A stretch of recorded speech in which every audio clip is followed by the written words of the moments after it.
वेळेस मी एमपीएससीचा खरा प्रवास चालू केला. मी माझं व्हॉट्सअप वगैरे सगळंच बंद केलं होतं. व्हॉट्सअप माझा अजून पण फेसबुक, इंस्टाग्राम माझा अकाउंट नाही आहे. व्हॉट्सअप पण आता मी ॲक्च्युली एकीकडे जॉबला आहे सध्या. महाराष्ट्र शासनामध्येच एक क्लासरीची पोस्ट आहे. त्यावेळेस जॉबच्यामुळे मला लागतं म्हणून मी आता ठेवलेलं आहे. मी 1.5 वर्ष झालं घरीच आहे. आता घरी राहून म्हणजे ही जी एक्झाम आहे याच्यामध्ये प्री मेन्स इंटरव्ह्यू 3 स्टेजेस असतात. 3ही स्टेज मी घरी राहूनच दिलेले आहेत. ॲक्च्युली ऑनलाईन क्लासेस घेतले, ते केले, थोडं सेल्फ स्टडी, दोघांचं कॉम्बिनेशन करून मग ये एग्जाम। कल दोपहर से आप सब लोगों ने देखा होगा सोशल मीडिया प्लेटफॉर्म्स, फेसबुक हो, व्हाट्सएप हो, इंस्टाग्राम पर धूम मची हुई। एक ही फोटो, एक ही नाम बार बार कई व्हाट्सएप ग्रुप में, कई फेसबुक पेजेस पर, स्टेटस पर देखने को मिला। वह है वैष्णवी राम गायकवाड़ का। शोलापुर की इस बेटी का कारनामा ये है कि इसने MPSC Maharashtra public service commission exam में गर्ल्स में टॉप किया है। आपको बता दें कि एमपीएससी में तकरीबन 3,60,000 बच्चे महाराष्ट्र से एमपीएससी एग्जाम देते हैं, जिसमें इंजीनियरिंग सर्विसेज है, मेडिकल है, सिविल है, दूसरे बहुत सारे हैं। इसमें शोलापुर की एक बेटी वैष्णवी ने टॉप किया है, शोलापुर का नाम पूरे महाराष्ट्र में रोशन किया है। और एक खास बात यह है कि बेटियां हर तरफ आजकल राज कर रही हैं, जैसे कहते हैं कुड़ियों का है जमाना। पिछले साल भी शोलापुर वालों ने सुना स्वाति राठौड़, जो बच्ची ने यूपीएससी क्रैक किया था, जो कि वेजिटेबल वेंडर की लड़की, इस साल केरला कैडर से जो है वो आईएएस हो गई है।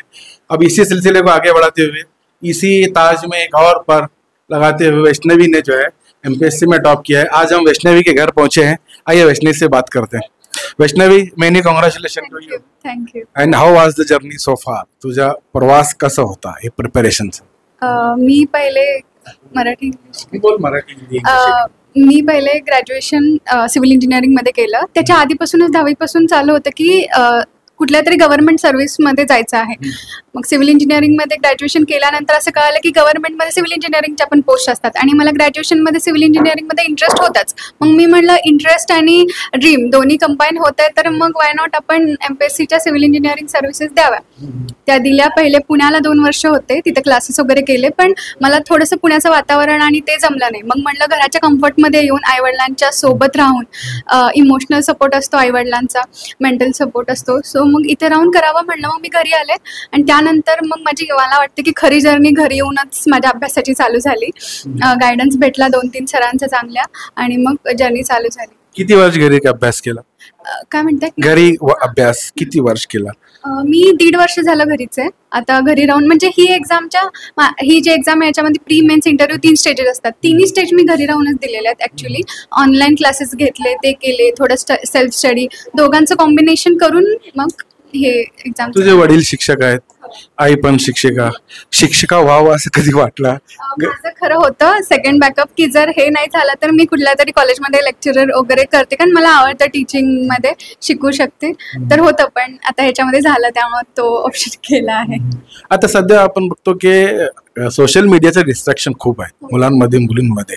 रील्स बनवणे हे सगळं आहे आणि व्हॉट्सअप, सोशल मीडिया येऊन पण 10-12 वर्ष झाले.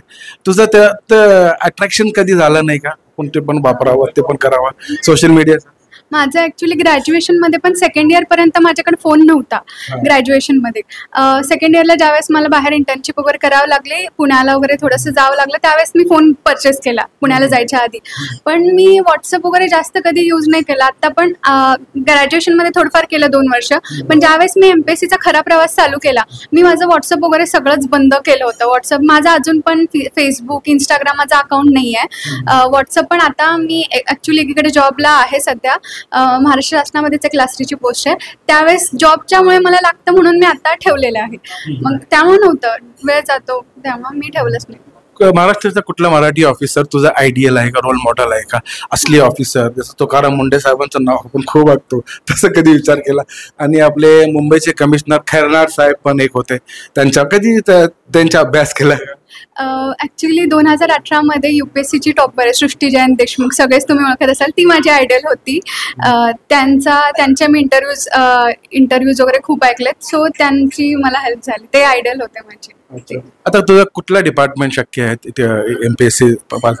माझं आता इरिगेशन डिपार्टमेंट म्हणजे जे जलसंपदा विभाग, वॉटर रिसोर्स डिपार्टमेंट आपण म्हणतो, WRD डिपार्टमेंट, त्याच्याकडे जास्त अट्रॅक्शन आहे. कारण मी आत्ता पण तिथे आहे कार्यरत, त्यामुळे मला त्याची पार्श्वभूमी, काय अभ्यास आहे, कसं आहे माहिती डिपार्ट, सो तिथं इंटरेस्ट आहे मला जायला. आहे तर then next 5 years, upcoming years, what kind officers Vaishnavi will be? 5 वर्षानंतर वैष्णवी गायकवाड ही कसली ऑफिसर असणार? त्याचा अजून विचार एवढा केला नाही, पण ऑनेस्ट ऑफिसर, हार्डवर्किंग जी मी आता आहे, आणि कामामध्ये मी पूर्णपणे स्वतःला झोकून द्यायचा खूप प्रयत्न करेल, तशी ऑफिसर तुम्हाला बघायला भेटेल. कामामध्ये प्रायोरिटी काय असणार तुझी? प्रायोरिटी म्हणजे खरं तर आता जी माझी पोस्ट मला भेटेल ती ग्राउंड शेतकऱ्यांचा वगैरे कॉन्टॅक्ट मला येईल, बाकी सगळ्यांचा येईल. सो त्यांच्यासोबत राहून मला त्यांच्या ज्या समस्या वगैरे सोडवायला आवडेल आणि सोडेल. पाण्याविषयी ज्या त्यांच्या समस्या असतील त्या मी सोडेल. आणि फॅमिली मेंबर्सचा सहभाग होता का तुझ्या प्रवासामध्ये? हो, त्यांचा सहभाग होता. माझी आई, वडील, माझा भाऊ, सगळ्यांचा सहभाग होता. ॲक्च्युली म्हणजे आमची एक 2 BHK आहे. माझी रूम माझ्या भावाची आणि माझ्या दोघांचीच आहे, पण तो कधीच मला रूममध्ये येऊन कधीच त्यांनी डिस्टर्ब नाही केलं. 2 वर्ष तो बाहेर झोपलेला आहे. आणि खरंच? रिअली? तुम्ही कुणालाही विचारा, 2 वर्ष तो बाहेर हॉलमध्ये झोपलेला आणि मी एकटी झोपायची. कारण माझं कसं असायचं, अभ्यासाचं शेड्यूल माझं नाही ठरवलेलं असायचं. मी दिवसातून जेवढं स्वतःला खेचता येईल मी तेवढा अभ्यास करायचे. मग रात्री त्याला थोडंसं डिस्टर्ब वगैरे व्हायचं. मी रात्री 2, कधी 1, ते माझं फिक्स नव्हतं. आधी मी नाईटला स्टडी करायचे, मग तो बाहेर, तो झोपायचा नाही माझ्यासमोर, तो बाहेर येऊन बसायचा आणि मला सकाळी लवकर उठायचं असायचं. तो झोपलेला असायचा, थोडं डिस्टर्बन्स व्हायचं. म्हणून इवन आमचा आतला बेड बाहेर होता, आत एकच बेड होता आणि माझं स्टडी टेबल होतं फक्त, तो बाहेरच असायचा. त्यामुळे माझं खूप सहभाग, भावाने डिस्टर्ब केल्याने म्हणजे हा मोठा सहभाग कॉपरेशनने झाला ना, खूप जास्त. आणि आई वडिलांनी मला सगळ्या फॅमिली इश्यूज असतील किंवा सगळ्या बाहेरचे कुठले इश्यूज असतील, सगळ्या इश्यूज पासून लांब ठेवलं होतं. कधी मला माहित नव्हतं की बाहेर काय चालू आहे.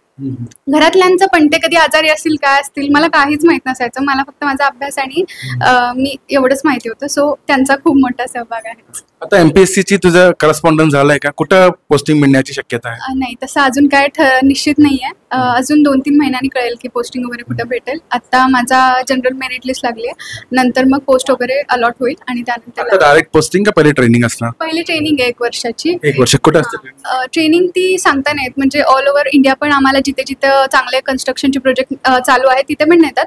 आणि ते झाल्यानंतर आम्हाला ग्राउंड लेवलला पण नेतात. प्रत्येक याच्यामध्ये सब डिव्हिजनमध्ये, डिव्हिजनमध्ये पण नेतात की तिथलं वर्क कसं चालू आहे हे पहिले दाखवतात, आम्हाला शिकवतात आणि मग आमचं पोस्टिंग वगैरे होईल. Okay, wishing you all the best Vaishnavi. ये थी वैष्णवी गायकवाड़, जो कि बहुत ही कॉम्पिटेंट, बहुत ही अपने फ्यूचर को लेकर, काम को लेकर बहुत ज़्यादा कॉन्फिडेंट लग रही थी.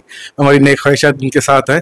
शोलापुर की और बहुत सारी बेटियों के लिए जो भी ये इंटरव्यू देखेंगी, इनके लिए एक वैष्णवी एक इंस्पिरेशन है, मशाले राह है. क्योंकि आजकल कुछ ही गिने चुने प्रोफेशन जो छाए हुए हैं. हमने सुना कि वैष्णवी जो इंजीनियरिंग बैकग्राउंड से आती है, इंजीनियरिंग ज़्यादा करके इंजीनियरिंग बच्चों को हम सुनते हैं कि फलां गूगल में इतना पैकेज दे रहा है, ये इतना पैकेज दे रहा है. ज़्यादा कर तो बच्चों का टॉपिक यही होता है. कॉम्पिटिटिव एग्जाम भी एक अच्छा ऑप्शन है, बड़ा ऑप्शन है, जिसमें देश सेवा, लोगों की सेवा सब कुछ होता है और अपना बेहतरीन करियर भी बनता है. ये वैष्णवी चुना है. हम फिर से एक बार वैष्णवी को जो है शुभकामनाएं देते हैं. Thank you.